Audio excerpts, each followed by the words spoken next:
सुबह 6 बजे शकुंतला देवी घर के आंगन में तुलसी के पौधों में पानी डाल रही थी। हे तुलसी माता, देख रही हो ना आप, सुबह सुबह उठकर मैं ही आप पर जल चढ़ाती हूँ, वरना आप तो सूख के कांटा हो जाओ। अगर मैं इतनी जल्दी ना उठूं तो इस घर की सुबह ही ना हो। मेरे बिना तो ये घर चल ही नहीं सकता। तभी वहां से मोहल्ले की कुछ औरतें गुजरी। शकुंतला, सुबह सुबह उठकर तुम खुद की ही तारीफ किया करती हो।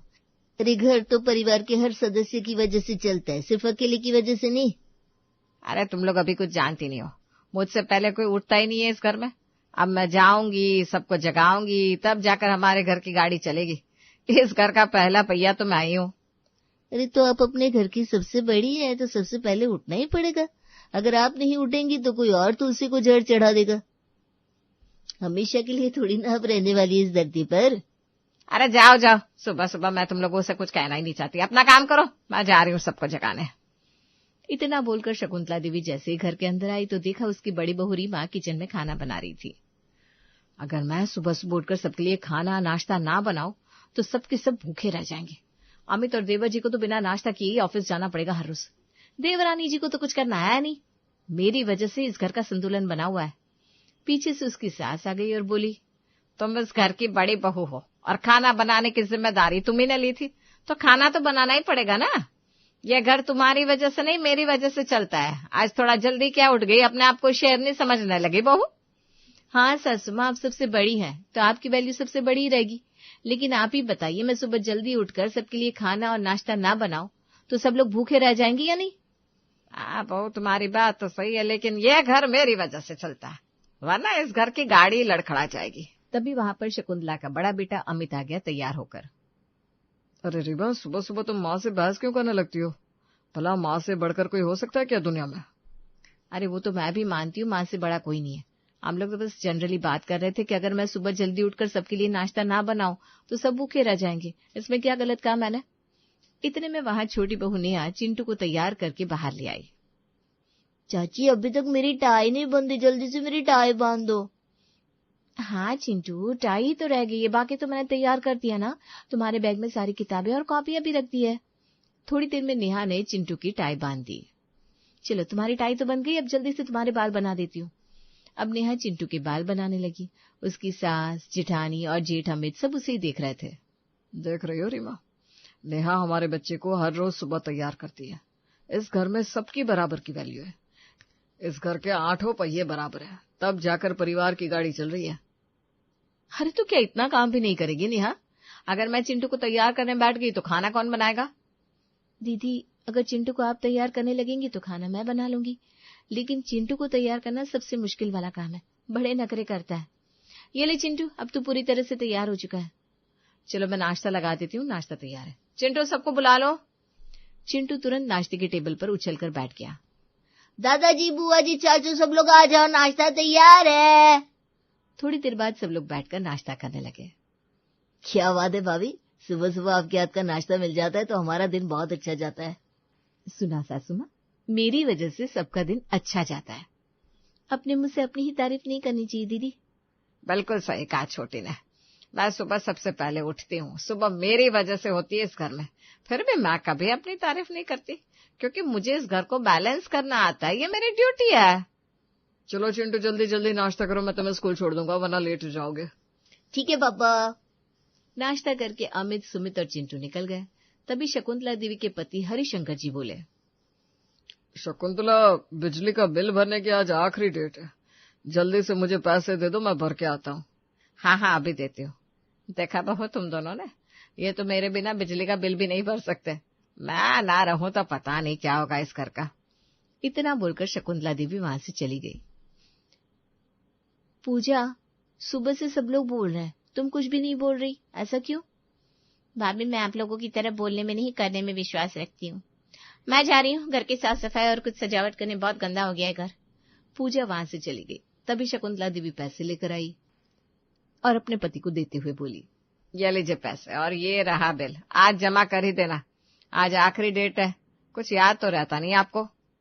अगर याद नहीं रहता तो फिर तुम्हें कैसे याद दिलाता? हर बात पर मुझे ताने मत मारा करो तुम। इतना बोलकर हरिशंकर वहां से निकल गया और बिजली का बिल जमा करने के लिए लाइन में खड़ा हो गया। अरे भाई साहब, आज तो बहुत लंबी लाइन लग गई। क्या करे भाई साहब, आज आखिरी डेट है ना, तो लाइन तो लंबी लगनी थी। इन सबको आलस चढ़ा हुआ है। हफ्ते भर पहले बिजली का बिल आ जाता है, पर सबको जमा आखिरी दिन ही करना होता है। पता नहीं घर में दिन भर बैठे बैठे क्या करते रहते हैं इस उम्र में। ये बात आप पर भी तो लागू होती है भाई साहब। अरे हाँ, ये तो मैंने सोचा ही नहीं। ऐसे भाई साहब, अगर मैं अपने घर में ना रहूं ना, तो आए दिन हमारे घर की बिजली कटती रहेगी। फिर ना हमारे घर में पानी आएगा, ना खाना बनेगा, ना ही मेरा पोता पढ़ पाएगा अंधेरे में। देखा जाए तो मेरा घर मेरी वजह से ही चल रहा है। भाई साहब, ये बात आपने बिल्कुल सही कही। हम बुजुर्गों को तो कोई पूछता ही नहीं, जबकि घर हमारी वजह से चलता है। बिल्कुल सही बात बोले भाई साहब। मैं अपने घर का सबसे मजबूत पहिया हूँ, लेकिन अगर पंचर हो जाता हूँ ना, तो फिर कोई भी ध्यान नहीं देता। चलो चलो, मेरा नंबर आ गया। बिजली का बिल जमा करके जैसे ही हरिशंकर अपने घर पहुंचा तो देखा पूजा घर की दीवारें साफ कर रही थी। ये क्या कर रही हो पूजा बेटी? पापा, आप 1 नंबर के भुलक्कड़ हो क्या? ये क्या बोल रही हो तुम? पापा, आप लोग मेरी शादी की तैयारी कर रहे हैं, लड़का ढूंढ रहे हैं, मेहमान कभी भी आ सकते हैं, तो हमारा घर हर वक्त सजा होना चाहिए, साफ सुथरा रहना चाहिए। मैं वही तो कर रही हूँ। अरे हाँ बिटिया रानी, हम भूले नहीं है, लेकिन अभी तो उसके बहुत दिन है, अभी तो कुछ तय भी नहीं हुआ। वैसे बेटा, शादी के बाद तुम इस घर से चली जाओगी, तुम ये सब काम मत क्या करो अब। पापा, मुझे तो बचपन से ही घर सजाने का बड़ा शौक है, आप अच्छी तरह से जानती हो। घर की साफ सफाई भी बचपन में मैं ही करती चली आ रही हूँ। अगर मैं इस घर में ना रहूं तो ये घर तो कचरा बन जाएगा, इतना गंदा हो जाएगा कि लोग हमारे घर आएंगे ही नहीं। इतने में वहां शकुंतला देवी आ गई। तो बेटा, तुम ये कहना चाहती हो कि सिर्फ सफाई करने की वजह से ये घर तुम्हारी वजह से चल रहा है? क्या बात है, वाह, आपने तो मेरे मन की बात जान ली। लेकिन मैं ना कभी अपने मुंह से अपनी तारीफ नहीं करती। चलिए आप लोग यहाँ से हटिए, मुझे सफाई करने दीजिए, उसके बाद सजावट भी तो करनी है। हाँ ठीक है बेटा, तुम सफाई करो। और तुमने बिल जमा कर दिया ना? हाँ शकुंतला, मैंने बिजली का बिल जमा कर दिया। चलो, बहुत बड़ा एहसान किया तुमने। घर की टीवी 2 दिन से खराब पड़ी है, वो भी बनवा कर लाओ जाकर, या वो भी मैं ही जाऊं सही करवाना। अरे भाई, मैं ही जाऊंगा और कौन जाएगा? मैं ना रहूं तो कोई काम नहीं होगा इस घर में। हरिशंकर वहां से गया, टीवी उठाई और बाहर निकल गया। ठीक है बेटा, तुम सजावट करो, देखती हूँ छोटी वाली बहू क्या कर रही है, पक्का सो रही होगी। ठीक है माँ, जल्दी हटो ना यहाँ से, मुझे डिस्टर्ब हो रहा है। अरे भाई, जा रही हूँ मैं। और शकुंतला देवी वहां से चली गई। चलते चलते उन्होंने नेहा के कमरे में देखा तो वो पेन और कागज लेकर कुछ लिख रही थी। क्या कर रही हो नेहा? पूजा घर की साफ सफाई कर रही है, बड़ी बहू कपड़े धो रही है, तुम कुछ नहीं कर सकती? सासू माँ, घर का सारा राशन, मसाले, सब्जियां खत्म होने की कगार पर है, मैं उसी की लिस्ट बना रही हूँ। समझ में नहीं आ रहा और क्या क्या चीजें बच गई हैं। एक बार पढ़कर देखिए ना, कुछ रह गया हो तो आप बता दीजिए। नेहा ने लिस्ट अपनी सास को पकड़ा दी। मुझे पता ही था, कोई भी काम मेरे बगैर हो ही नहीं सकता। हाँ सासू माँ, मैंने मान लिया। अब जल्दी से लिस्ट पढ़िए और बताइए इस पे क्या क्या कमी रह गई है। अरे तू इसमें घी लिखना तो भूल ही गई, तेरे ससुर जी बिना घी के कुछ खा नहीं सकते। अरे हाँ सासू माँ, यही तो मैं भूल रही थी, पर याद ही नहीं आ रहा था। घी के बिना तो हम में से कोई भी खाना नहीं खाता। अभी मैं ना आती ना तो दोबारा लेने जाना पड़ता। चल ठीक है, जल्दी से इसमें घी लगते। देखती हूँ बड़ी बहू क्या कर रही है, कपड़े धो पाई अभी तक या नहीं। ठीक है सासू माँ। शकुंतला देवी वहां से चली गई और सीधा पहुंची बाथरूम में, जहां पर बड़ी बहू रीमा कपड़े धो रही थी। सासू माँ, मैंने सारे कपड़े धो दिए, किसी के बच गए हो तो बता दीजिए। शकुंतला देवी ने सारे कपड़ों पर नजर डाली। अरे बहू, सबके कपड़े तो तूने धो दिए, अपने पति के ही कपड़े धोना भूल गई। अमित के सारे कपड़े गंदे पड़े हैं, कल वो क्या पहन कर जाएगा ऑफिस? अरे हाँ सासू माँ, अच्छा वो आपने याद दिला दिया, मैं अभी उनके कपड़े लेकर आती हूँ। अरे रहने दे, मैं ही लाकर देती हूँ, मेरे बिना तो किसी का काम ही नहीं होता। शकुंतला देवी अमित के कमरे में गई, कपड़े उठाए और रीमा को लाकर दिए। ले बहू, तू ये कपड़े भी धो दे, मैं थोड़ी देर आराम कर लेती हूँ। ठीक है सासू माँ। शकुंतला देवी वहां से चली गई। अब धीरे धीरे शाम हो रही थी। अमित और सुमित भी खुशी खुशी घर आ गए। माँ, पिताजी, रीमा, पूजा, चिंटू, कहाँ हो सब लोग? सभी लोग हॉल में आ गए। क्या हुआ पापा, बड़े खुश नजर आ रहे हो? अरे चिंटू, तुम्हारी बुआ की जल्दी शादी होने वाली है। हाँ बेटा, लड़के वालों ने कुछ बताया अभी तक क्या नहीं? पूजा को देखकर तो चले गए थे, पर उनका जवाब अभी तक नहीं आया। अरे पिताजी, भैया वही तो बता रहे हैं, दरअसल लड़के वाले कश्मीर चले गए थे अपने रिश्तेदारों के यहाँ। कोई उनका रिश्तेदार बीमार था, उन्हें देखने गए थे। पर आज ही लड़के के पिता का भैया के पास फोन आया। अच्छा, तो क्या कहा उन लोगों ने? नेहा, उन लोगों ने पहले तो देरी के लिए माफी मांगी, उसके बाद कहा कि उन्हें हमारी पूजा बहुत पसंद है और कहा कि जल्द से जल्द एंगेजमेंट कर लेते हैं। लगता है हमारी पूजा को इस बारे में पहले ही पता चल गया था, इसीलिए इसने घर की सजावट पहले ही कर दी है ना? अरे नहीं बड़ी भाभी, मुझे इस बारे में कैसे पता होगा? मैं तो वैसे भी हर महीने घर की सजावट करती हूँ, साफ सफाई करती हूँ। अरे तो ठीक है ना, जल्दी से पंडित जी को बुला लेते हैं, फिर एंगेजमेंट की डेट फिक्स कर लेते हैं समधी जी से बात करके। अरे फिर तो लिस्ट में और भी सामान लिखना पड़ेगा, मैं भी लिख देती हूँ। हाँ बहू, जल्दी से लिख दो और सुमित को पर्ची पकड़ा दो, ये सारा राशन लेता आएगा, वरना आज रात का खाना भी नहीं बन पाएगा। मुझे पता ही था घर आती ही आज मुझे मार्केट जाना पड़ेगा, क्योंकि घर का सारा सामान लाने की जिम्मेदारी मेरी है। मैं ना रहूं तो इस घर का कोई सामान ही नहीं आ सकता। ये घर मेरी वजह से ही चल रहा है। क्या सुमित, तुम भी बाकी लोगों की तरफ बात करने लगे? घर हम सबसे मिलकर चलता है, ना कि किसी एक से। भैया आप ना महान हो। अरे हम दोनों को कोई पानी पिला दो प्लीज। नेहा, तुम जल्दी से लिस्ट तैयार करो, मैं पानी लेकर आती हूँ। अरे बैठ जाओ, सब लोग खड़े क्यों इस तरह? सारे लोग बैठ गए, रीमा पानी लेने चली गई। ये लो सुमित, लिस्ट तैयार है, सारा राशन लेकर आओ, खाना भी तो बनाना है। ठीक है महारानी, पहले पानी पी लूं, अगर आपकी आज्ञा हो तो। ठीक है, तुम भी क्या याद रखोगे? तुम्हें पानी पीने की आज्ञा दी जाती है सुमित जी। रीमा पानी लेकर आ गई। ये लीजिए पानी पीजिए आप लोग। थैंक यू भाभी। दोनों भाई ने पानी पिया। पानी पीते ही सुमित खड़ा हो गया। ठीक है, मैं पहले राशन लाकर रख देता हूँ, कपड़े उसके बाद ही बदलूंगा। ठीक है बेटा। सुमित चला गया। थोड़ी देर बाद अमित कपड़े बदल कर आया और सब हॉल में बैठकर टीवी देखने लगे। आजकल प्रोग्राम में कितना बोरिंग आने लगा है। दादी रिमोट मुझे दो, मैं कुछ मजेदार लगाता हूँ।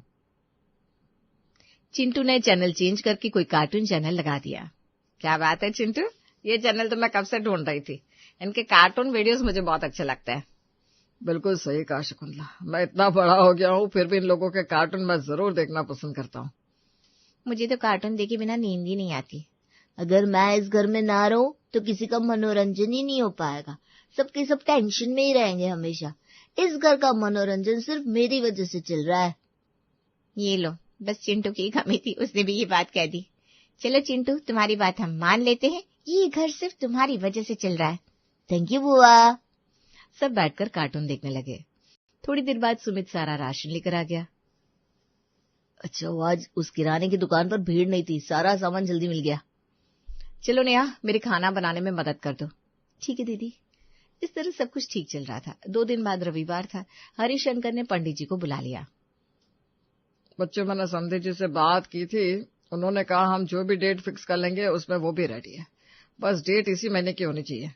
क्या बात है, तो पंडित जी इसी महीने की कोई डेट फिक्स कर दीजिए हमारी बहन के एंगेजमेंट के लिए।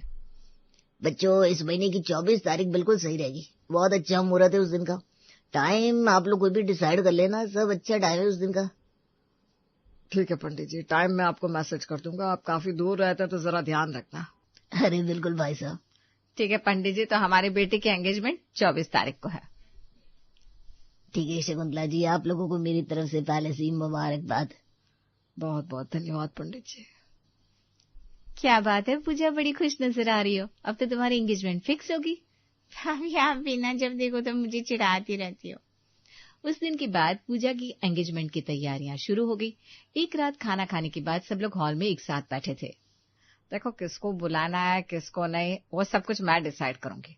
कुल मिलाकर मेहमानों की लिस्ट मैं बनाऊंगी। चिंटू, नेहा, रीमा, तुम लोगों को भी जिसको जिसको बुलाना है उन सबके नाम मुझे बता दो, मैं उसे लिस्ट में ऐड कर दूंगी। ठीक है सासू माँ, मेरे मायके वालों के नाम लिख लीजिए, उन्हें तो आप जानती हो। मेरी 2 सहेलियां हैं, चंदा और मोहिनी, उनका नाम लिख लीजिए बस, और किसी को नहीं बुलाना मेरी तरफ से। सासू माँ, मेरे भी बस मम्मी पापा का और भैया भाभी का नाम लिख दीजिए। और चिंटू तुम बताओ, तुम्हारे कुछ स्कूल के दोस्तों को बुलाना है? मेरी तो स्कूल में सिर्फ एक ही बेस्ट फ्रेंड है, उसका नाम है काजल चटर्जी, उसका नाम लिख लो। ये देखो, चिंटू ने तो अपने लिए पहले से ही लड़की देख ली है। चाचू आप गलत समझ रहे हो, वो मेरी बेस्ट फ्रेंड है और कुछ नहीं। ठीक है सासू माँ, मेहमानों की लिस्ट आप तैयार करो, खाने का मेन्यू तो मैं डिसाइड करूंगी। तो ठीक है, पूरा डेकोरेशन और फोटोशूट की जिम्मेदारी मेरी रहेगी। मैं तो इस पूरे फंक्शन का बजट डिसाइड करूंगा। और पंडित जी की पूरी जिम्मेदारी मेरी रहेगी। इस तरह सबने अपनी अपनी जिम्मेदारियां ले ली। सबसे बड़े भाई अमित ने कुछ नहीं कहा, वो बस अपने काम में लगा रहा। लेकिन सगाई वाले दिन बहुत बड़ी गड़बड़ हो गई। मुहूर्त का समय हो रहा है, पंडित जी कहाँ रह गए? पंडित जी की जिम्मेदारी तो आपकी थी ना। अरे पंडित जी यहाँ से 50 किलोमीटर दूर से आते हैं, आने में देर तो लग जाएगी ना। अरे ससुर जी, एक बार उन्हें फोन करके देख लीजिए ना कहाँ पहुंचे। हाँ, अभी पता करता हूँ बहू। हरिशंकर ने तुरंत पंडित जी को फोन किया। पंडित जी तो अपने घर में मस्त लेटे हुए थे। हाँ हरिशंकर भाई, रात की तैयारी हो गई? रात की? ये क्या कह रहे हैं आप पंडित जी? मैंने आपको दिन में 11 बजे का समय दिया था और 11 बजने वाले हैं। कहाँ हैं आप? लेकिन आपने तो मुझे मैसेज किया था 11 PM, मतलब रात की 11 बजे आना है मुझे। अरे नहीं पंडित जी, मैंने 11 AM लिखा था। एक बार फिर से मैसेज पढ़कर देखिए, आपको खुद पता चल जाएगा। हरिशंकर ने फोन काटा और मैसेज दिखा। अरे बाप रे, मैंने तो जल्दी जल्दी में AM की जगह PM लिख दिया। अब क्या होगा? पिताजी, इतनी बड़ी गलती आप कैसे कर सकते हैं? पूरा परिवार एक जगह मौजूद था। तभी कैटरिंग वाला वहां भागते हुए आया। मुझे अभी तक मेहमानों की लिस्ट नहीं मिली, खाने का इंतजाम कैसे क्या करना है बताइए मुझे। सासू माँ, मेहमानों की लिस्ट तो आपने बनाई थी ना? अरे लिस्ट तो मैंने बनाई थी, पर हड़बड़ी में पता नहीं कहाँ रख दी, समझ में नहीं आ रहा। इतने में वहां डेकोरेशन वाला भी भागते हुए आ गया। अरे कहाँ रह गए थे आप? मैं आपको ही ढूंढ रही थी। मेहमान आना शुरू भी हो गए, लड़के वाले भी पहुंचने वाले हैं। अभी तक डेकोरेशन नहीं हुई, बेइज्जती करवा दोगी क्या हमारी? मैडम, अभी तक मुझे एडवांस नहीं पहुंचा, तो डेकोरेशन का सामान कैसे मंगवाऊं? मैंने आपको पहले ही सब कुछ बता दिया था। ओह शिट, कल रात को मैं आपको पेमेंट भेजने वाली थी, तभी सासू माँ ने किसी काम से बुला लिया और मैं भूल गई। ये सारी गड़बड़ सासू माँ की वजह से हुई है। मेरी वजह से क्या गड़बड़ हुई? मुझ पर झूठा इल्जाम मत लगाओ बहू। उस दिन तो सबने अपनी अपनी जिम्मेदारी ले ली थी, फिर भी कोई अपना काम ढंग से नहीं कर पाया। हम सबका काम तो बड़ा बड़ा था, पर आपकी जिम्मेदारी तो सिर्फ पंडित जी की थी।